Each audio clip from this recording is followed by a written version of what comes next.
Akashvani presents Morning News.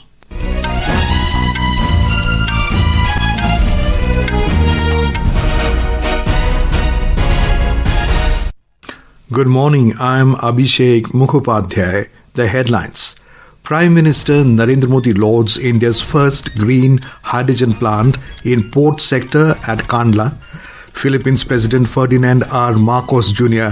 to arrive today on a 5-day state visit to India. First ever BIMSTEC Traditional Music Festival to be held at Bharat Mandapam in New Delhi this evening. Shri Amarnath Ji Yatra suspended from both Baltal and Pahalgam routes in Jammu and Kashmir. Reserve Bank of India's Monetary Policy Committee to begin its 3-day meeting today on the repo rate cut. And in cricket, 5th Test of the Anderson-Tendulkar Trophy between India and England enters thrilling phase at Oval in London. Prime Minister Narendra Modi has hailed a landmark step towards sustainability with the commissioning of India's first Make in India green hydrogen plant in the port sector at Kandla in Gujarat. In a social media post, Mr. Modi said, "This is a commendable effort championing sustainability and powering a net zero vision." With this, Kandla becomes the first Indian port to house a megawatt-scale indigenous green hydrogen facility, underlining Gujarat's growing role in renewable energy and sustainable infrastructure. We have a report from a correspondent. Inaugurated by Union Minister Sarbanand Sonowal, this project highlights India's progress in green port infrastructure. Built in just 4 months, this plant is the first module of a larger 10-megawatt green hydrogen project announced by PM Narendra Modi in May 2025. With an annual production capacity of 140 metric tons of green hydrogen, the facility marks a key milestone in India's net zero journey. The Indo airport becomes the first Indian port to operationalize a megawatt-scale green hydrogen plant. Developed entirely by Indian engineers, this plant also sets a benchmark for Atmanirbhar Bharat in clean energy sector. Aparna Khun, Akashvani News, Ahmedabad. President of Philippines Ferdinand R. Marcos Jr. will arrive in New Delhi this afternoon on a 5-day state visit to India. He will be accompanied by First Lady Luis Araneta Marcos and a high-level delegation including several cabinet ministers, other dignitaries and senior officials, in addition to business representatives. This will be the first visit of President Marcos to India since assumption of office of the President of the Philippines. During the visit, Prime Minister Narendra Modi and President Marcos are scheduled to hold bilateral discussions tomorrow. Our report. Diplomatic relations between India and the Philippines were established in November 1949. Both countries have since developed a strong partnership across a wide spectrum of areas, including trade and investment, defense and security, agriculture, healthcare, pharmaceuticals, and digital technologies. The two countries also engage closely at regional level, including through India's comprehensive strategic partnership with ASEAN. India's relations with the Philippines are an integral pillar of the Act East policy, Vision Mahasagar, and the Vision of the Indo-Pacific. The state visit of President Marcos coincides with the 75th anniversary of India-Philippines diplomatic relations. Akshit Vedyan, Akashvani News, Delhi. The first ever BIMSTEC Traditional Music Festival will be held at Bharat Mandapam in New Delhi this evening. External Affairs Minister Dr. S. Jaishankar will inaugurate the event. The event is free and open to all, welcoming audience from all walks of life to enjoy this extraordinary evening of cultural connections.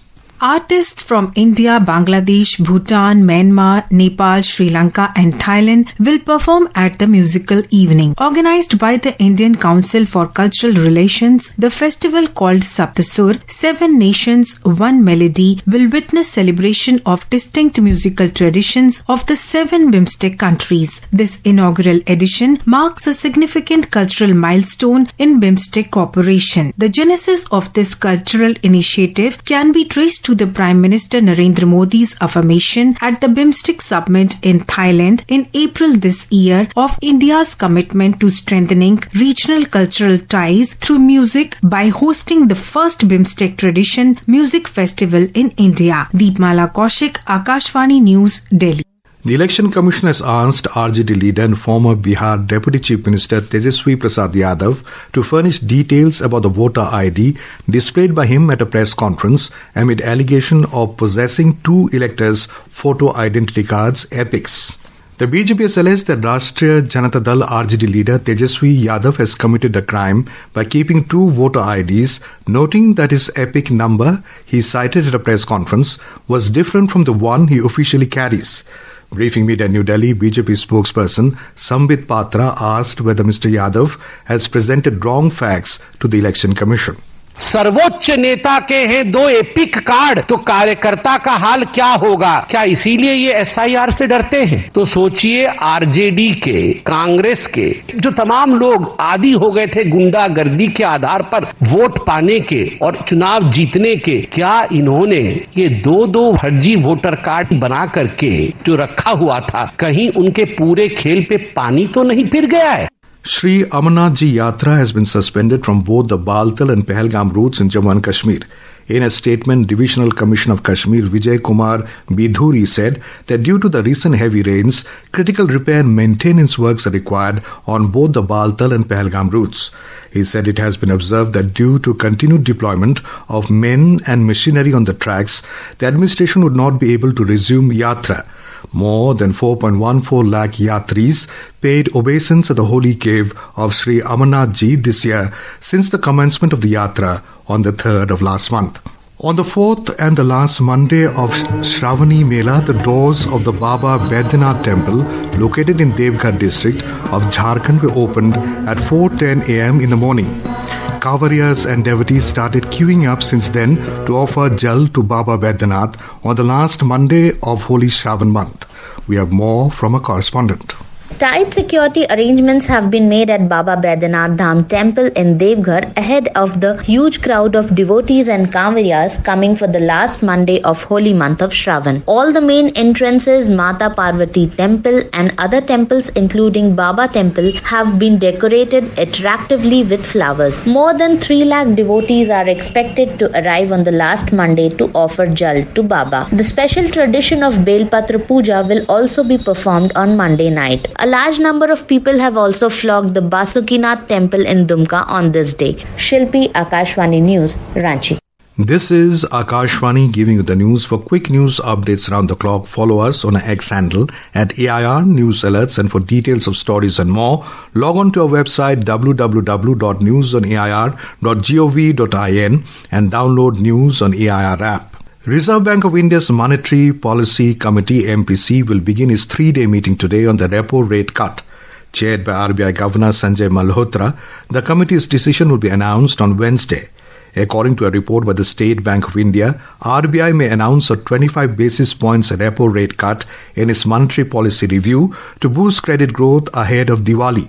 The SBI report said that a front-loaded rate cut on Wednesday can bring an early Diwali by boosting credit growth. The monsoon rains continue intermittently across most parts of Himachal Pradesh, including the state capital Shimla. Continuous rainfall has disrupted normal life. So far, the state has reported 28 cloud bursts, 53 flash floods and 47 landslides. Meteorological Department has issued both orange and yellow alerts for heavy to very heavy rainfall in several districts of the state today. The department has also predicted inclement weather in the state until August 9th. We have more from a correspondent. Normal life in Himachal Pradesh has been affected due to continuous rainfall. In Lahaul Spiti district, the Grampu-Batal National Highway 505 near Chatru has been blocked due to landslides, while 296 other connectivity roads have also been rendered inaccessible in the state. Additionally, 134 power transformers and 266 drinking water supply schemes are currently non-functional. The Meteorological Center Shimla has issued an orange alert for heavy to very heavy rainfall in Una, Bilaspur and Hamirpur districts, while a yellow alert for heavy rainfall in Kangra, Mandi, Solan and Sirmaur districts today. Ritesh Kapoor, Akashvani News, Shimla. In Uttarakhand, due to ongoing rainfall since last evening in various parts of the state, the water levels of major rivers have risen while mountain streams are in full spate. The Met Department has issued an orange alert for heavy to very heavy rainfall in Nainital, Champawat and Bageshwar districts today. A yellow alert has also been declared for the rest of the state, indicating the possibility of heavy rain. Meanwhile, in view of continuous rainfall in Rudraprayag district, the Kedarnath Yatra has been temporarily suspended for safety reasons. In Uttar Pradesh, continuous rainfall has caused several rivers to rise above the danger mark, triggering floods in 17 districts. Authorities are on high alert with rescue and relief operations underway in affected areas. Here is a report. In Uttar Pradesh, floods have impacted 37 tehsil and 402 villages, affecting more than 84,000 people. Relief Commissioner Bhanuchand Goswami informed that currently 17 districts, Kanpur Nagar, Lakhimpur Kheri, Agra, Auraiya, Chitrakoot, Balia, Banda, Gazipur, Mirzapur, Prayagraj, Varanasi, Chandauli, Jalon, Kanpur Dehat, Hamirpur, Etawah and Fatehpur are facing the impact of flooding. Relief and rescue operations are underway in full swing with continuous patrolling by NDRF, SDRF and PSC personnel. A total of 905 flood shelters are currently operational. 757 health teams are conducting medical checkups, while 1,193 flood ports have been set up to monitor the evolving situation. Chief Minister Yogi Adityanath is closely monitoring the flood situation in the state and issuing timely directives to ensure effective relief efforts. Om Awasthi, Akashvani News, Lucknow. In cricket, the fifth and final test of the Anderson-Tendulkar Trophy has entered a thrilling final day at the Oval, with host England set to resume the second innings at 3:39 for 6 against India. England needs just 35 more runs to win, while India must take the remaining 4 wickets to claim victory and level the series. We have more details from a sports desk. Chasing the target of 374 runs, England's charge was led by brilliant centuries from Harry Brook and Joe Root. Brook scored a fluent 111, while Root added a composed 105, putting the hosts in a strong position. However, India fought back late in the day with a stunning bowling performance. The visitors took 3 quick wickets for just 36 runs, reigniting hopes of a dramatic comeback. Prasidh Krishna has been the pick of the Indian bowlers, claiming 3 wickets, while Mohammad Siraj has contributed with 2. India posted an impressive 396 in their second innings with the help of a brilliant 118 from Yashasvi Jaiswal, along with key half-centuries from Akashdeep, Ravindra Jadeja and Washington Sundar. Josh Tongue led England's bowling attack with a 5-wicket haul, while Gus Atkinson picked up 3 wickets. In the first innings, England were bowled out for 247 in reply to India's 224. India currently trails the 5-match series 1-2. Moving on, in the men's triple jump at the Kasparov Memorial 2025, Indian athlete and former Asian champion Abdullah Abu Bakar claimed the title at the athletics meet in Almaty, Kazakhstan last night. He edged out his closest competitors by just 1 centimeter. With Sudhir Singh Yadav's report, Aishwarya Rai Nigam, Akashvani News, Delhi. India's smartphone exports hit a record high in the first quarter of the financial year 2025-26, with shipments reaching $7.72 billion, a 58% increase from $4.9 billion in the same period last year.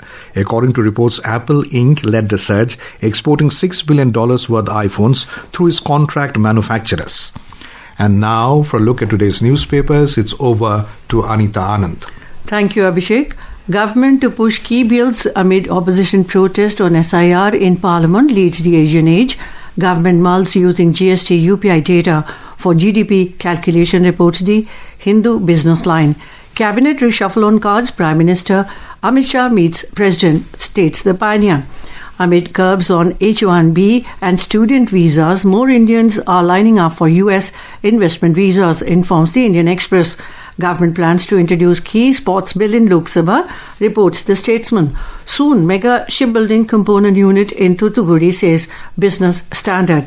And finally, on his 100th birth anniversary, Guru Dutt's classics returned in 4K to theatres, writes the Times of India. And with that, it's back to you, Abhishek. Thank you, Anita. And now, before we end the bulletin, the headlines once again. Prime Minister Narendra Modi lauds India's first green hydrogen plant in port sector at Kandla. Philippines President Ferdinand R. Marcos Jr. to arrive today on a 5-day state visit to India. First ever BIMSTEC Traditional Music Festival to be held at Bharat Mandapam in New Delhi this evening. Shri Amarnath Ji Yatra suspended from both Baltal and Pahalgam routes in Jammu and Kashmir.